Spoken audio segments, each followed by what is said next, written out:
তো বুঝতেই পারছো দুটো হিস্ট্রি কোশ্চেন, তাই না? হ্যাঁ, সেকেন্ড সামেটিভ ক্লাস 10 ঠিকই দেখছো।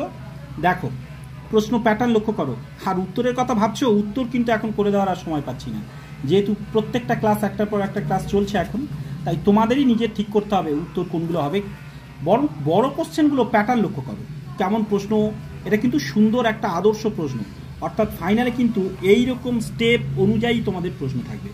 আর বড় কোশ্চেনগুলো লক্ষ্য করো এখানে, যেমন এই প্রশ্নটা ফাইনালের জন্য ভালো, এই যে ওয়ার্কার্স অ্যান্ড প্রেজেন্স পার্টি। বাকিগুলো যেমন মানবেন্দ্র রায় মোটামুটি ভালো, আর মহাবিদ্যের অর্থনৈতিক কারণ, আর তোমাদের তো মহাবিদ্যের প্রকৃতি খুবই ইম্পর্টেন্ট। আর একটা কোশ্চেন সেট দেখি, এটারও দেখো একটা, এটা শিবদাস আচার্য স্কুলে, যেখানে প্রশ্ন প্যাটার্ন লক্ষ্য করো। এবং আমরা পরের পেজে যাই, দেখো